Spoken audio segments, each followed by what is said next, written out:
Maybe this feels familiar. Your child gets upset, and instead of telling or showing you what they need, behavior shows up: hitting, screaming, throwing something, or completely melting down. And you're standing there trying to figure out what just happened. Is this defiance? Is this frustration? Is it a speech issue? Or is something else going on?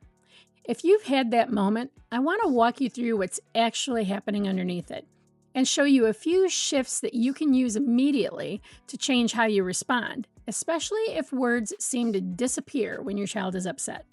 Because when children are overwhelmed, the first thing that often shuts down isn't understanding, it's speaking. So let's get to it.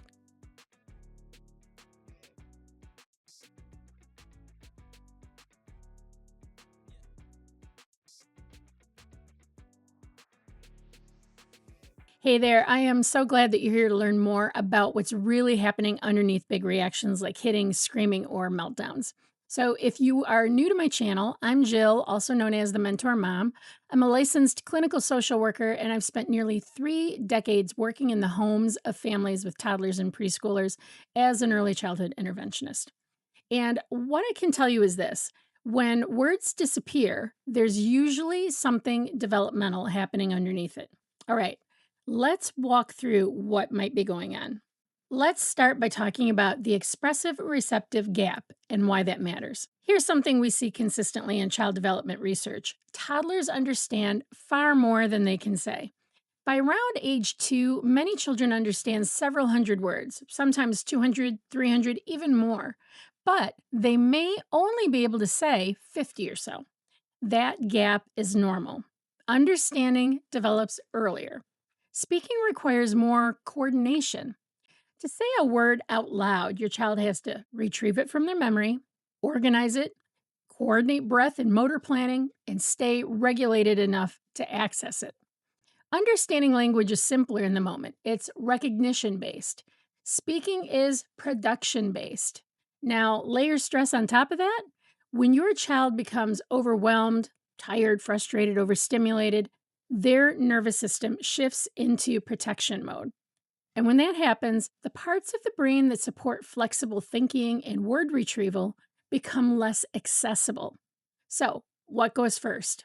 Expressive language. That's why your child can absolutely understand you saying no hitting, but in that moment cannot produce, I was still playing with that. It's not unwillingness, it's overload. Let's talk about what expressive overload looks like. You'll usually see patterns. So, for example, your child talks just fine when they're calm. They can tell you what snack they want, they can describe the dog they saw, they can ask for help. But when they're upset, they shrink down to mine, no, go, or they scream. You might notice they cry harder when you're asking what's wrong because they don't have access to the words yet. You might see hitting show up, mostly during transitions like leaving the park, stopping screen time, or bedtime. They understand it's your sister's turn, but can't say, I need a turn. That tells us something really important. The language system exists, it just goes offline when the nervous system is overloaded. And that's workable. That's a skill gap under stress. If this explanation is helping you see your child differently, take a second to like and subscribe. I share developmental based breakdowns like this every week so you can respond with clarity instead of reacting out of frustration. Okay, let's get back to it. All right, I want to move into some strategies, but I want to first talk about why use your words often fails. Let's talk about that phrase, use your words. Most parents say it with good intention. I mean, it makes sense, right? If the goal is communication, we want words. But here's where it gets tricky. When a child is already upset, use your words becomes a demand. And when you add a demand to a dysregulated nervous system, pressure increases. But there's another layer to this as well. For some children, especially those with strong control needs, that phrase can immediately turn into a power struggle. Young children are wired for agency. They're wired to test boundaries.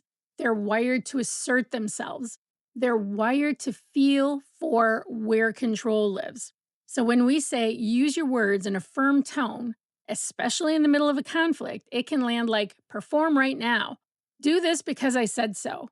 And what do young nervous systems often do when they feel controlled? They push back, not because they're manipulative, not because they're oppositional by nature, but because autonomy is a developmental drive. There's actually research on psychological reactance. Even young children show increased resistance when they feel their autonomy is being threatened. So now we have two things happening at once. Their expressive language system is already fragile under stress, and now there's a control dynamic layered on top. That combination can escalate quickly. I suggest a strategy called ask, don't tell. So instead of saying use your words, try can you say help? Can you tell me turn? Do you want to say stop? That subtle change matters. An invitation reduces defensiveness, a demand increases it. And here's something I tell parents all the time. If your child had reliable access to words in that moment and understood how powerful and effective words were, they would use them. Believe me, they're always going to go for the strategy that works best for them. So, if hitting works faster than saying turn, they're going to hit. If screaming gets attention quicker than help, they'll scream. Our job isn't to force words, it's to make words more accessible and more effective. And that only happens when the nervous system feels safe enough to use them. Another strategy is to offer structured choices. So instead of open ended questions like, what do you want? How are you feeling? Why did you do that? Offer structure. You're mad. Help or space? Red cup or blue cup? More time or all done? Turn now or turn after snack? This reduces expressive demand, but something else is happening too. You're restoring shared control. Young children escalate when they feel powerless. When everything feels like it's happening to them, their nervous system pushes back.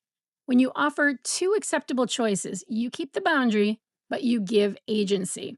Agency calms the nervous system, and a calmer nervous system can access language more easily. Next, expand attempts instead of correcting. Let's say that your child grabs a toy and says, mine. It's tempting to respond with, say, that's mine, please. But in that moment, they're already at the edge of their expressive capacity. Instead, you might say calmly, oh, you're saying, that's mine. You want it back. Or you want a turn. Or you need help. Or simply, you're saying, stop. You're lending language. And over time, those words become accessible under stress. This is where simple, high impact words matter most. I encourage parents to target words like help, turn, stop, more, and all done. And if you can pair gestures with those, even better. When a child can say help instead of collapsing, turn instead of grabbing, stop instead of hitting, you feel that shift in your home. It's not perfection, it's access. So let's talk about hitting. Hitting is fast, it's physical, it releases tension, it communicates intensity immediately. That doesn't mean we allow it, but we respond precisely. Instead of no hitting, use your words, you step in and say, I won't let you hit. You're mad. Boundary plus language. You're protecting, you're regulating, and you're teaching. If you want a deeper breakdown on hitting, I have a full video on that. And this is exactly where my Calm, Connect, Correct framework applies. Calm the nervous system, connect to the feeling, then correct the behavior in that order.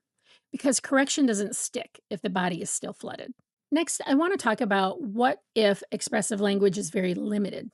If your child has very few words past age 2, limited gestures, high frustration, and frequent physical behavior, that's information worth gathering. We know from research that limited expressive language is associated with increased externalizing behavior in early childhood. When communication tools are small, behavior becomes the most efficient strategy. And when communication grows, behavior often shifts. When a child can say help instead of hitting, daily life changes. When your child acts out instead of talking, ask, is this a skill gap under stress? Most young children are navigating immature regulation systems and developing expressive systems at the same time. This isn't about permissiveness, it's precision. If we treat overload like intentional misbehavior, we escalate it. If we treat overload like a skill gap, we can teach. And teaching takes repetition, calm, and consistency. If this is your house right now, hitting, screaming, and throwing, I know it can feel relentless, but your child is using the most accessible communication tool they have in that moment.